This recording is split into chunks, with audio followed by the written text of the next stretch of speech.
Bonjour et bienvenue dans le Point Résistance écologique, le podcast qui raconte l'écologie, la vraie, simplement. Je m'appelle Brice Schwartz et chaque semaine je reçois un ou une invitée pour parler écologie, climat et environnement.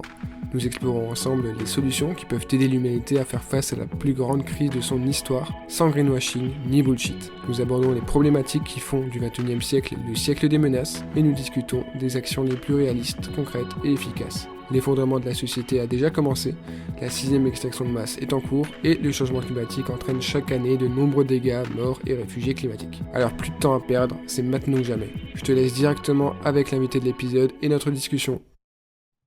Salut Marion. Hello Brice, Ravi de t'avoir sur le Point Résistance écologique, bienvenue.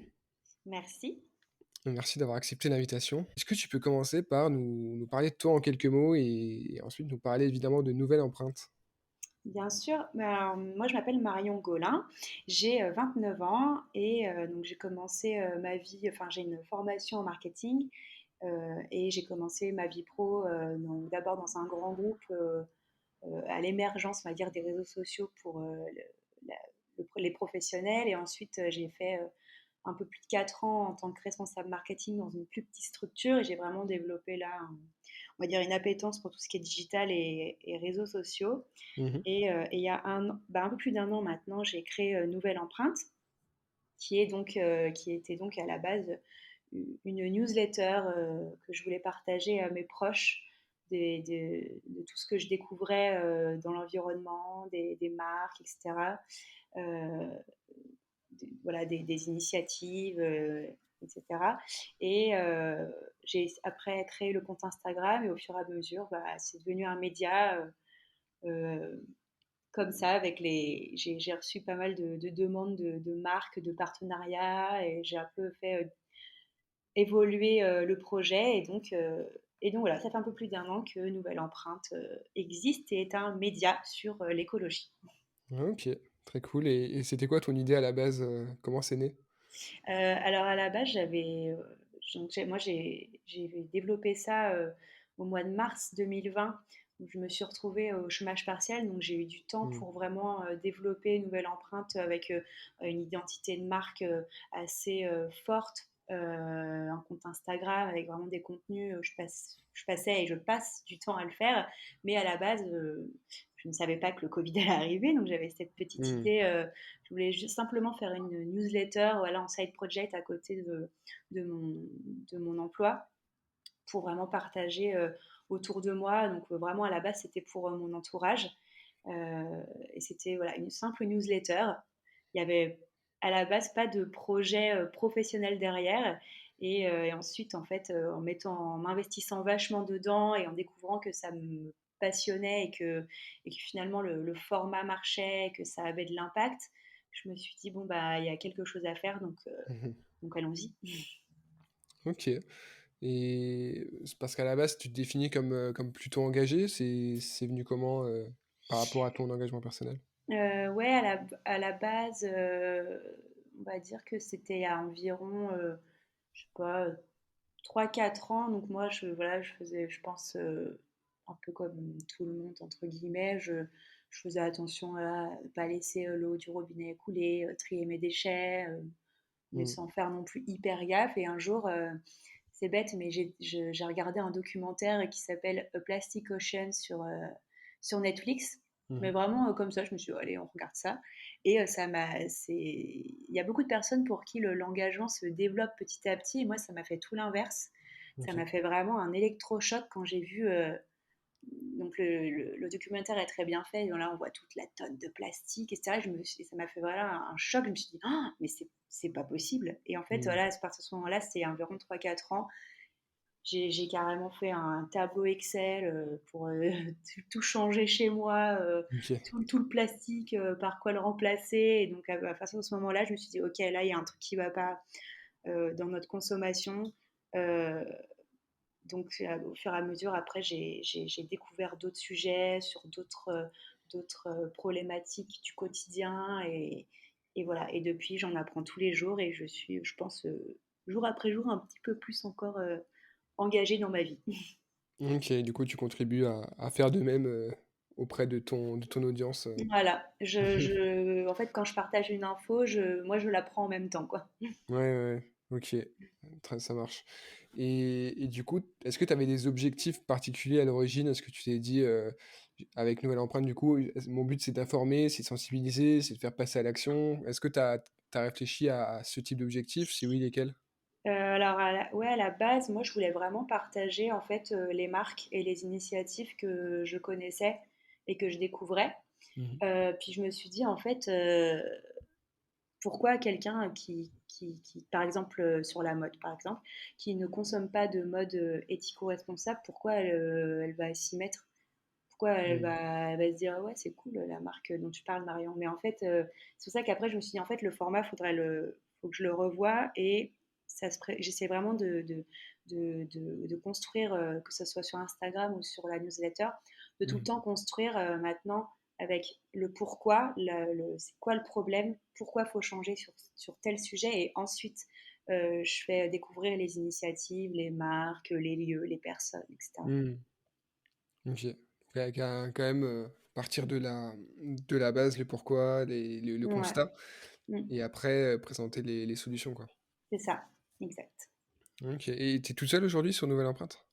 Ouais, je suis toute seule sur Nouvelle Empreinte. Pour l'instant, ça me convient très bien et on verra au fur et à mesure de comment ça évolue. Et je pense aussi au fur et à mesure des rencontres, des opportunités. Je me ferme pas du tout de porte et aujourd'hui, ça marche bien comme ça et Mhm. on verra. Et justement, en parlant d'évolution, donc ça a commencé en tant que newsletter essentiellement avec le compte Instagram associé, mais est-ce que ça pourrait devenir d'autres choses ensuite? Est-ce que ça pourrait évoluer sur un site, sur un podcast, sur des événements, des choses comme ça? Ouais, franchement, comme je dis, je me ferme aucune porte parce que ce dont j'ai envie aujourd'hui, ça sera peut-être et sûrement pas ce dont j'ai envie de faire demain. Et comme je suis toute seule, ce qui est cool, c'est que je peux vraiment faire ce que je veux. Et aujourd'hui, je me dis, je ferai pas un podcast, mais c'est rien, ça se trouve, je sais pas, dans 6 mois, j'aurai envie d'en faire un. Hmm. J'avais pensé à faire un site, je me suis dit que pour l'instant, vraiment j'étais en focus sur ce que je fais aujourd'hui pour le faire du mieux que je peux, mais pourquoi pas ensuite en sortir un. Enfin voilà. Il Ok. y a des évolutions à venir, lesquelles, je ne sais pas encore, mais il y en aura sûrement. Ok, à suivre alors.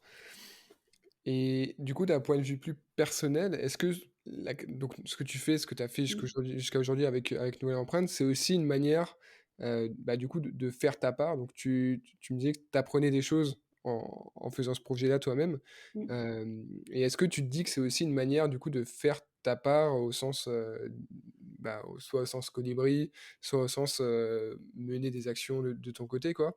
Tu le vois aussi de cette manière-là, au point de vue personnel? Je me suis jamais posé cette question vraiment, mais en fait, moi, j'ai toujours voulu, bien que j'ai été salariée, je savais que j'allais monter mon entreprise, j'allais avoir ma boîte, faire mon projet, etc. Ça, c'était sûr. Et Mmh. c'était sûr que ça allait avoir un rapport avec l'environnement, la préservation de la biodiversité, etc. Euh, donc, pour moi, faire ma part, je le fais vraiment dans ma vie perso, dans Mmh. mes actions et quand j'en parle et quand je le partage avec mon entourage. Et après, enfin, on peut voir ça comme faire sa part, mais c'est vraiment quelque chose tellement qui me passionne Mmh. que ça va peut-être même au-delà de faire ma part quand je travaille sur Nouvelle Empreinte. Maintenant, je vois qu'il y a en plus un impact avec les retours que j'ai de l'impact. Donc, je me dis que j'ai encore plus. Voilà, à travers ça, j'ai vraiment envie de donner envie aux gens de faire leur part. Je le vois Ouais, comme ça. yes.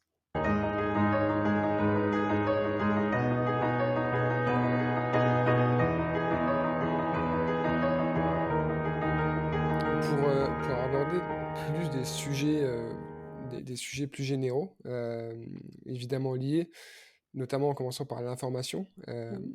Pour moi en tout cas et comme, pour beaucoup de monde, l'information c'est la clé pour avancer dans le bon sens au niveau écologique, au niveau, lutte contre le changement climatique, préservation de la biodiversité et cetera.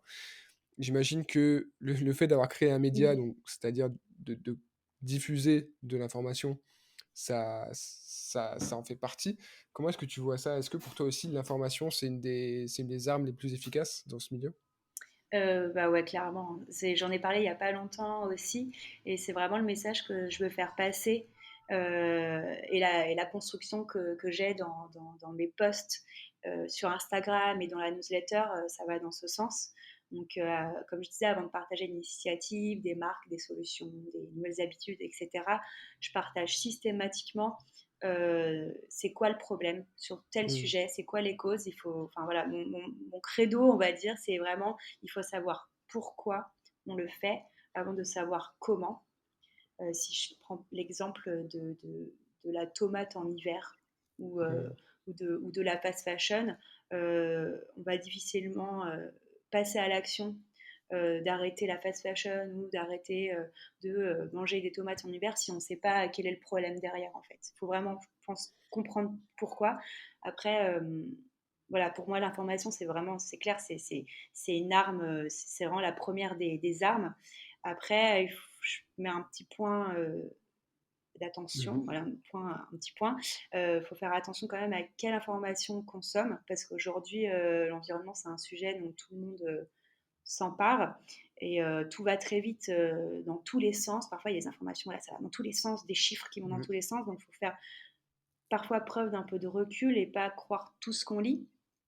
Par exemple, ce matin, j'ai vraiment épluché tout ce qui est sorti sur le rapport du GIEC qui a fait Mmh. un, qui a fait un buzz pas possible. Et bon, voilà, je suis en train de le décortiquer en ce moment, mais bon, il faut faire attention. Voilà, ce n'est pas vraiment le vrai rapport qui est censé sortir, donc Ouais. voilà, faut le prendre avec des pincettes, prendre un peu de recul. Et dans ce sens, ça peut faire bouger des esprits, ça peut donner envie aux gens de changer et vraiment leur faire comprendre qu'il y a un truc qui ne va pas. Mais voilà, ça ne doit pas être non plus contre-productif non plus en faisant passer le mauvais message et des mauvaises infos après qui vont être utilisées n'importe comment. Ouais, c'est clair, c'est l'info est la clé, Mm, mais il faut faire attention avec, quoi, parce que, c'est ça. entre d'un côté tout ce qui est fake news, greenwashing, et de l'autre, bah, tout ce qui est peut-être comment dire? Véridique, scientifique, mais qui doit être présenté de manière mesurée, nuancée ou en tout cas avec les reculs nécessaires et cetera. Faut c'est sûr qu'il faut faire attention. Et pas juste, bah, comme là, au final, ce qui s'est passé avec le pseudo rapport du GIEC, c'est que, c'est l'AFP qui a fait fuiter, Mm, des éléments, du résumé aux décideurs du futur rapport du GIEC de 2022. Donc au final, c'est une histoire de fuite, en fait, tout c'est ça. simplement. Ouais. C'est quelque chose qui a pas été validé par le GIEC lui-même Mm, et du coup, l'AFP, pensant bien faire, au sens business du terme en tout cas, a lâché ça et du coup tous les médias se sont emparés, toutes les assos, tous les mouvements citoyens. On a entendu parler que de ça, toute la seconde partie du mois de juin. mm, Mais effectivement, il faut faire attention à ce qui est diffusé, parce qu'au final, toute information un peu fallacieuse, ou en tout cas un peu douteuse comme ça peut faire le jeu du coup bah, des sceptiques ou bah, des personnes qui y croient pas trop. Là, ça joue dans leur sens en fait, parce qu'ils se disent: «Non ouais. mais c'est des fausses informations» et cetera et le pire, c'est qu'ils auraient pas tort, parce que c'est pas des enfin, techniquement, c'est pas des vraies informations validées. Hem, donc c'est clair qu'il faut faire attention à ce qu'on raconte et à qui on le dit, et cetera. Donc une Mm, arme à manipuler avec précaution. exactement. Et du coup, donc l'information, elle est importante, mais est-ce que pour toi, ça suffit?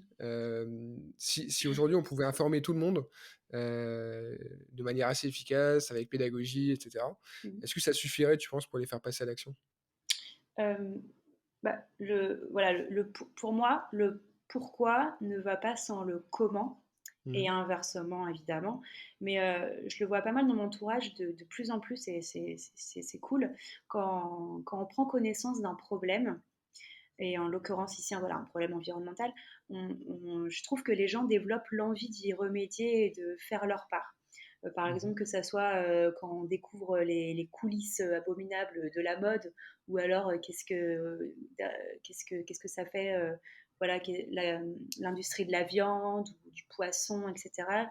J'ai l'impression que les gens, voilà, dès qu'ils connaissent, qui se sont vraiment bien informés, ils se disent mais je peux plus, en sachant ça, je peux plus continuer à consommer comme avant. Donc je Mm. pense que c'est assez naturel.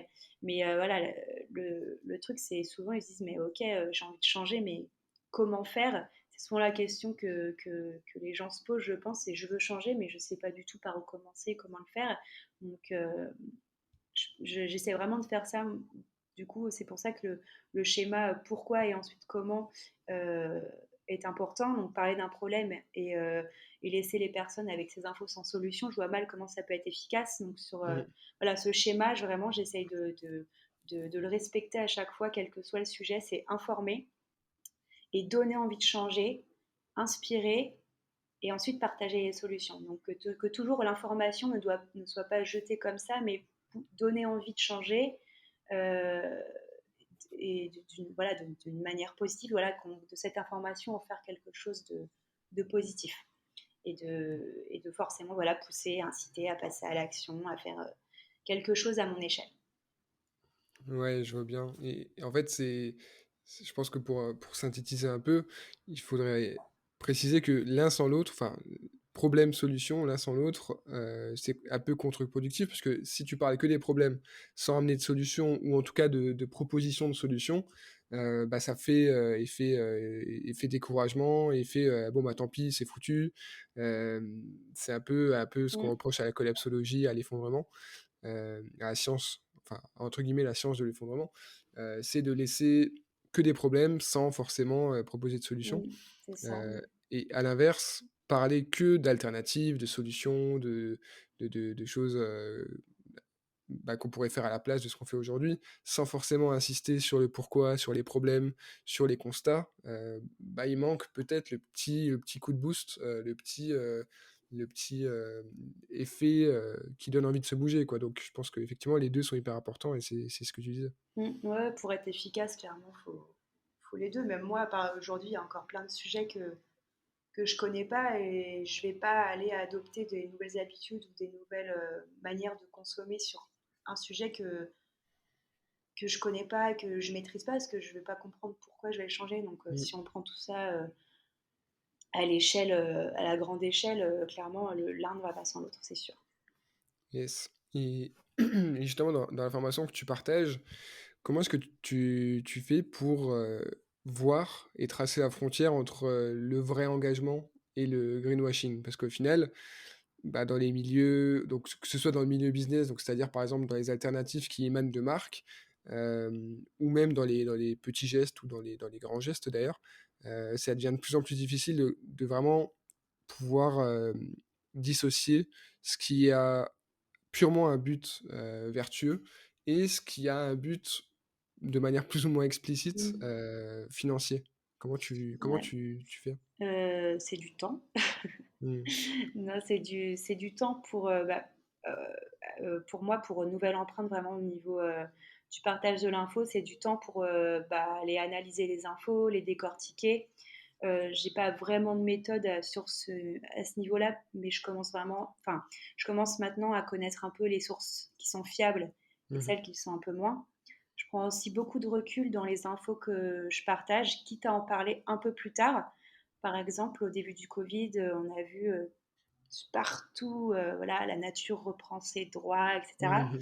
Je me suis dit, bon, je vais pas me jeter sur ces infos. De toute façon, elles sont déjà partagées, donc enfin, voilà, ça sert à rien d'aller en reparler.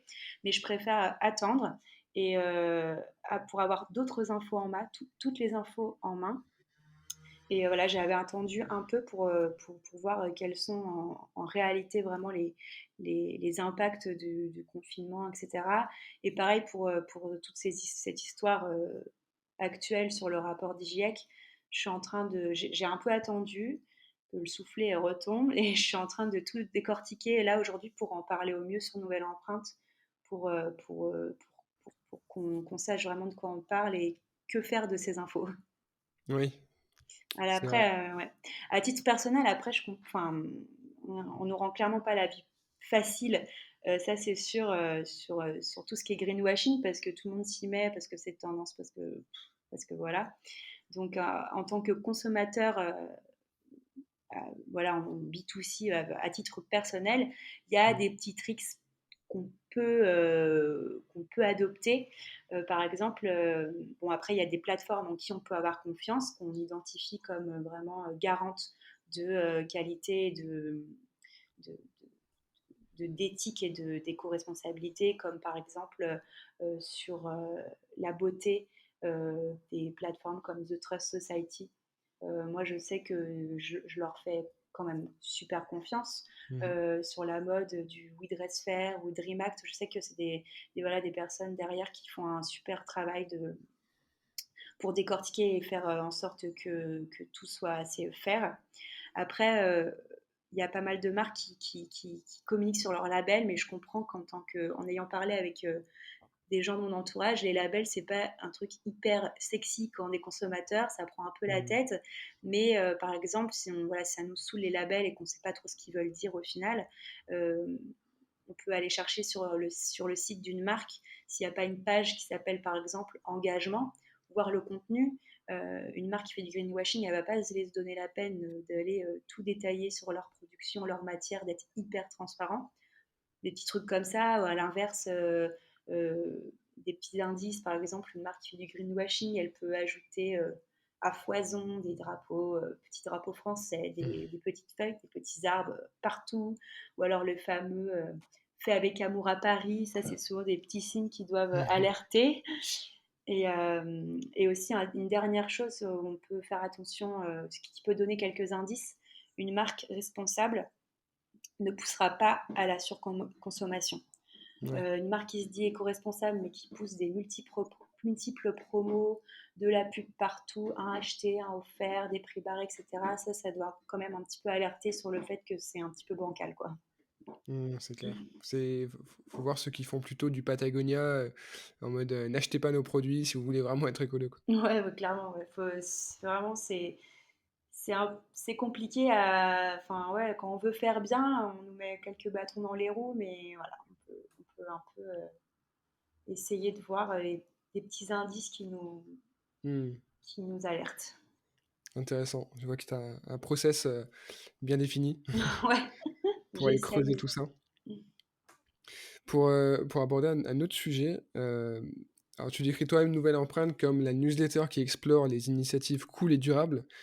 Est-ce que pour toi, pour passer des messages difficiles, donc pour parler des sujets qui sont, quand même assez chauds, sans mauvais jeu de mots, Mmh. et assez graves, c'est mieux, ou en tout cas c'est plus efficace de passer par le cool, dans le sens où il faut dédramatiser, pas faire peur pour rien et inspirer plutôt que de culpabiliser, d'effrayer, voire de faire la morale?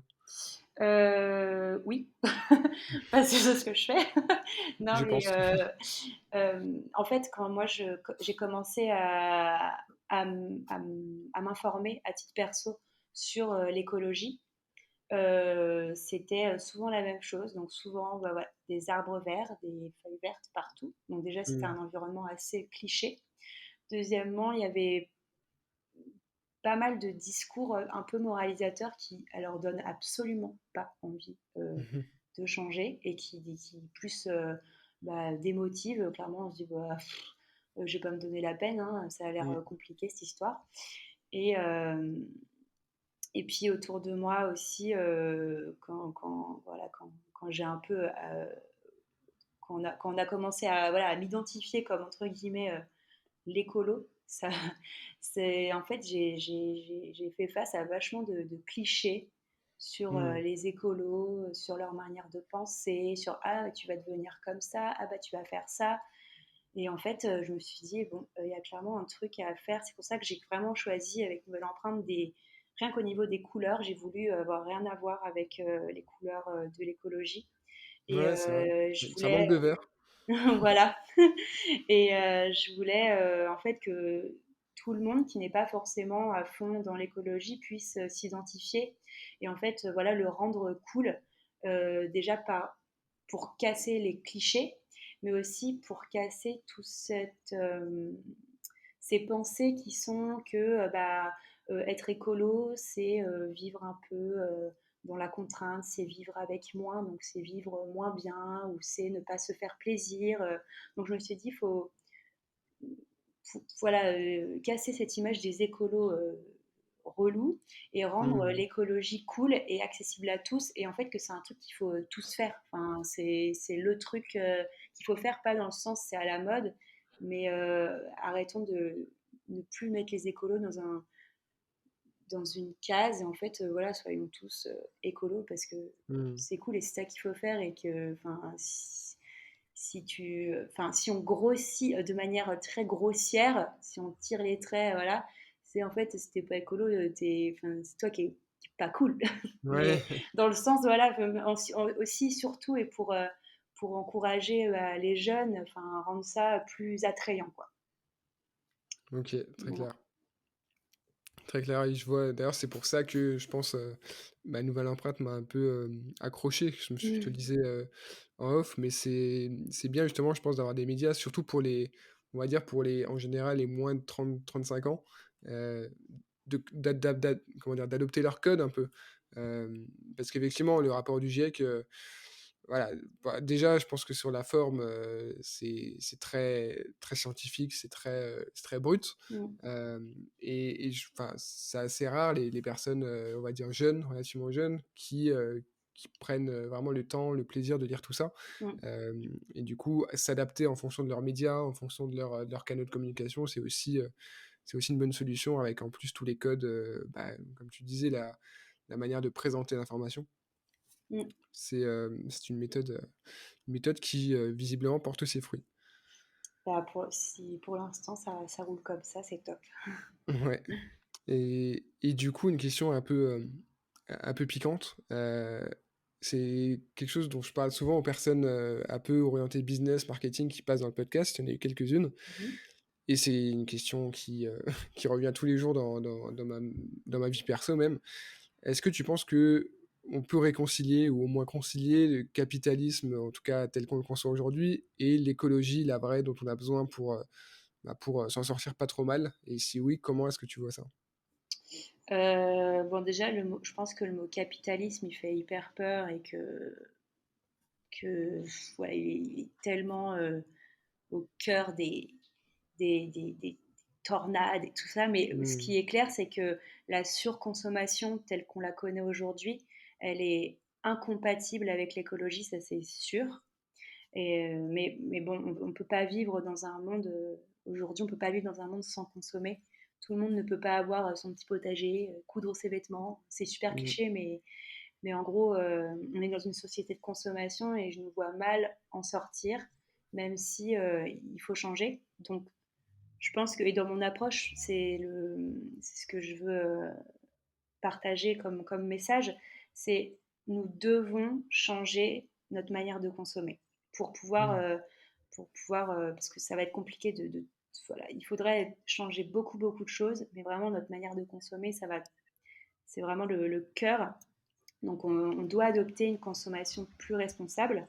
Euh, et c'est quoi une consommer responsable? Parce que ça peut paraître un peu euh, en opposition, ces deux termes. C'est consommer moins, mais mieux. Mmh. Et plus exactement, donc consommer ce dont on a vraiment besoin, ne pas faire exploser nos placards, arrêter de vivre dans l'opulence et réutiliser, réduire, réparer. Euh, voilà. Et car finalement, c'est pas ça qui nous rend heureux de collectionner tout, d'avoir plein plein de choses. Et c'est ce qui court à notre perte, pas celle de la planète, notre perte. Ouais, hélas. C'est une petite nuance. Et c'est aussi essayer de consommer auprès de marques responsables qui sont pas forcément les parfaites, parce que bon, c'est produire et être parfait, c'est chaud, mais qui font quand même attention à leur manière de produire, qui sont transparentes, qui respectent le vivant, que ce soit leurs collaborateurs ou leur environnement.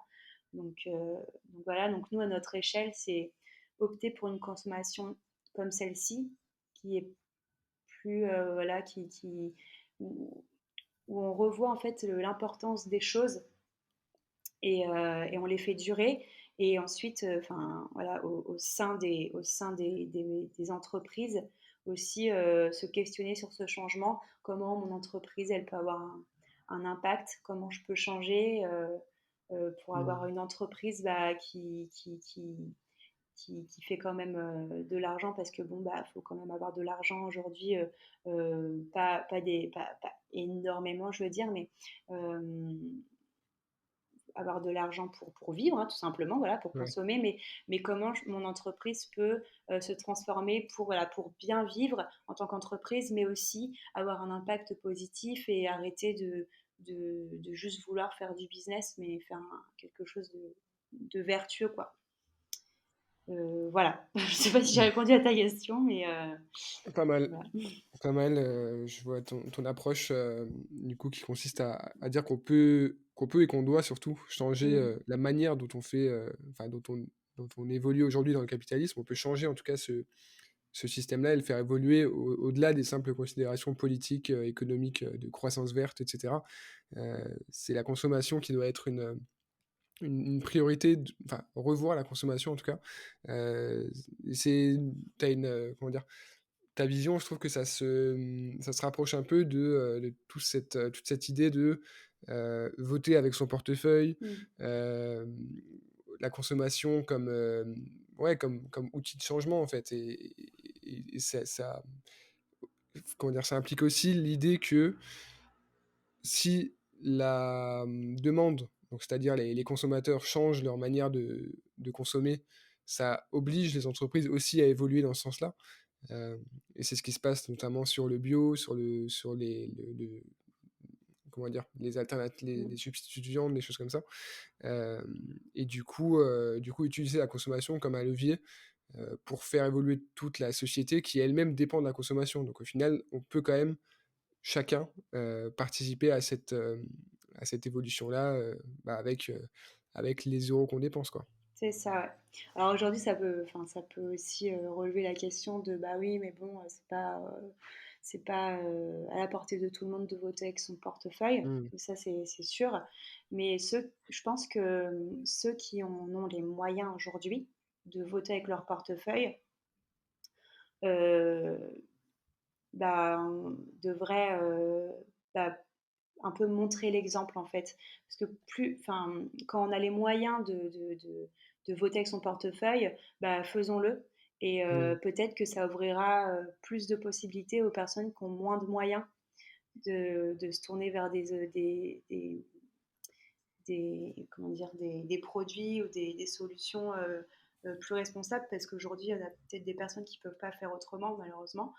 Mm. Et voilà, donc en fait, quand on peut voter avec son portefeuille, faisons-le euh, dans, dans notre société, à nous en Europe. Forcément, après, ça relève aussi d'autres questions. Quand je dis ça, on me dit, bah oui, mais ok, mais ça sert à quoi, vu qu'en Chine, en Ouais. Afrique, en Amérique du Sud, c'est pas du tout leur problème. Les pays émergents, en développement, ok, mais ouais, mais du coup, faisons-le quand même. Au moins, on aura fait quelque chose. Au moins, t'auras fait ta part, tu auras fait quelque chose. Et bah, ça marche, on aura fait de notre mieux. Ça marche pas, eh ben, ça marche pas. Mm. Et, euh, et peut-être aussi que changer notre société, notre manière de consommer en Europe, qui est clairement le modèle un peu du monde, changer de modèle, est-ce que ça influe pas non plus de donner un autre modèle à ces pays? Je sais pas. Après, c'est une grande question, mais Mm. peut-être. Mais c'est un peu ça aussi le truc, c'est que aujourd'hui les pays qu'on appelle en développement, ils sont en développement vers quoi? Ils sont en développement vers la société occidentalisée, tu dis à la manière de l'Europe, mais c'est plus globalement occidental, américanisé, et cetera, qui est très axé sur la consommation, pas toujours très éthique malheureusement. Mais effectivement, si on développe en Occident un modèle plus responsable, plus éthique, avec plus de sobriété, ou en tout cas une consommation plus responsable, etc., bah, les pays qui sont toujours entre guillemets en développement, ils vont plus s'orienter vers ces modèles-là. Et on voit aujourd'hui des transitions qui sont assez étonnantes. Par exemple, en Afrique, on a des pays qui ont pensé qu'ils allaient suivre des trajectoires similaires à la plupart des autres pays en développement, donc partir d'un pays sous-développé avec tous les problèmes que ça implique, faire une transition et ensuite arriver, un peu comme la Chine a fait par exemple. Euh, Aujourd'hui, la Chine, c'est un pays enfin, où la consommation, elle explose tous les records, par exemple, la pollution aussi, etc.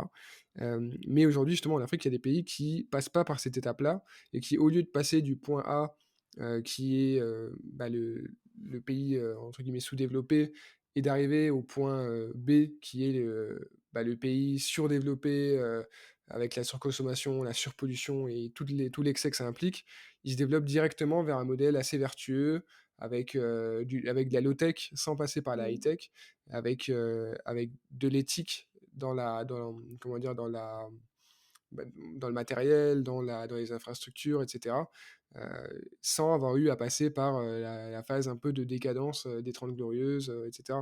Mmh. Donc c'est pour ça la question du modèle, je pense qu'elle est assez importante. Et je pense que quand tout le monde aura compris qu'il faut arrêter de copier les États-Unis en pensant que c'est le modèle absolu pour des raisons hollywoodiennes, n'est-ce pas? Mmh. Je pense on avancera dans la bonne direction, C'est ça.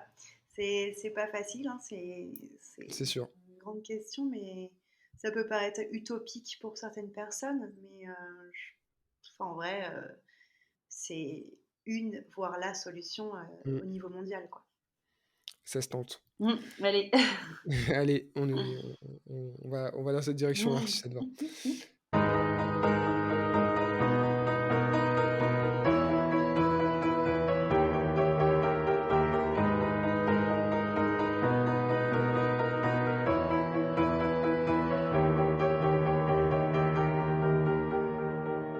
On va boucler avec les questions rituelles. Alors là, ça va être surtout, je pense, un résumé de ce qu'on s'est dit, parce qu'il y a pas mal de questions qui rebouclent un peu sur des sujets qu'on a abordés. Mhm.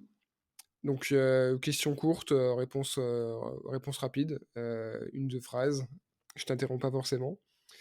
Première question, c'est quoi pour toi la résistance écologique? La résistance écologique, pour moi, c'est dire non.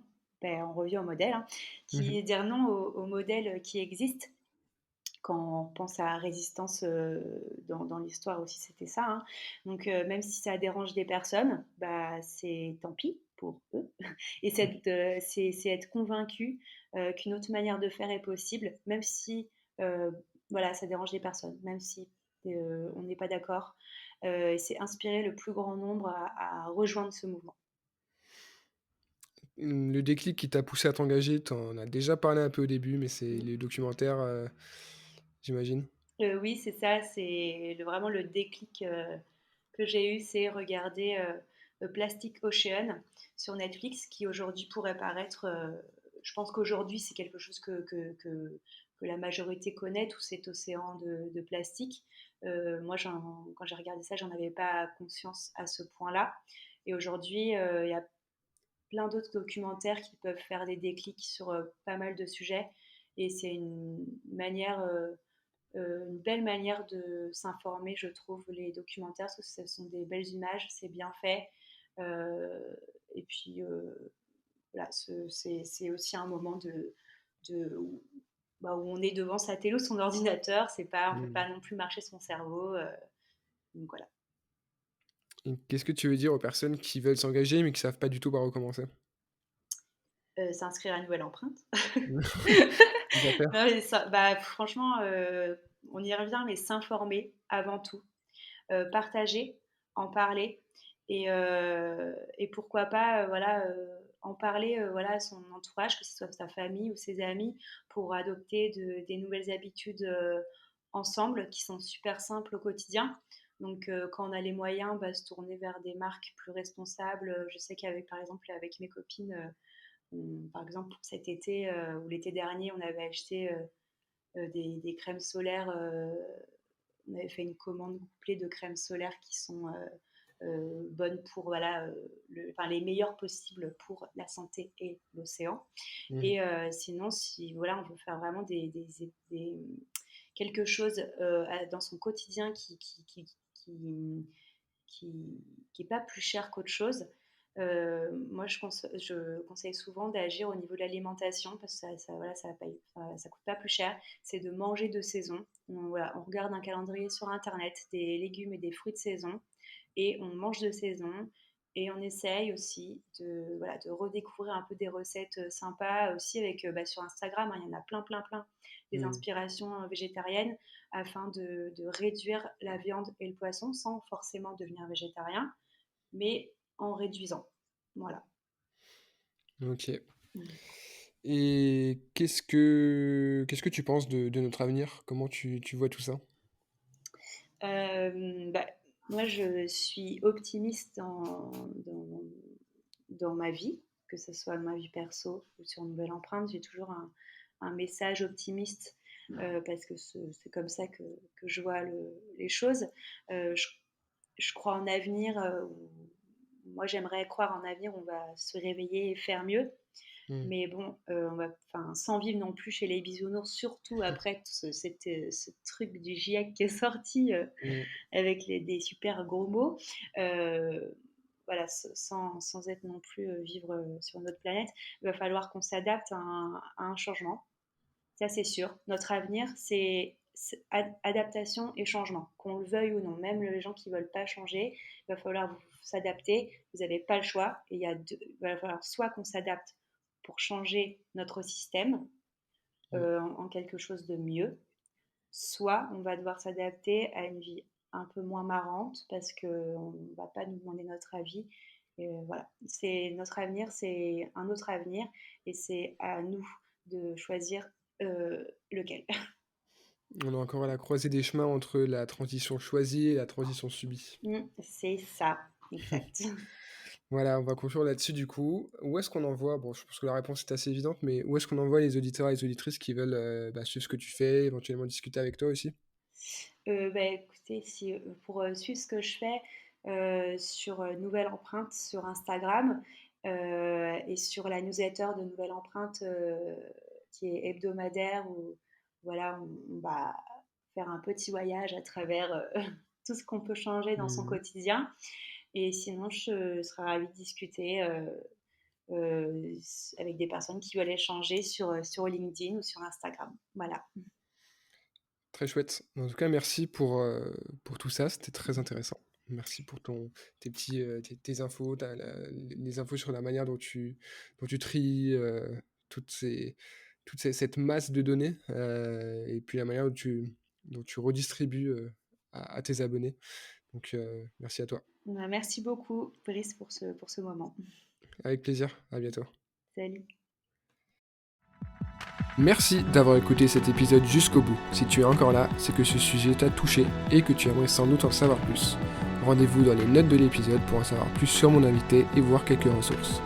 Pour soutenir le point résistance écologique, le plus efficace est de me laisser une note et un avis sur ta plateforme de podcast préférée et d'en parler autour de toi. Alors merci d'avance et à très vite pour un prochain épisode.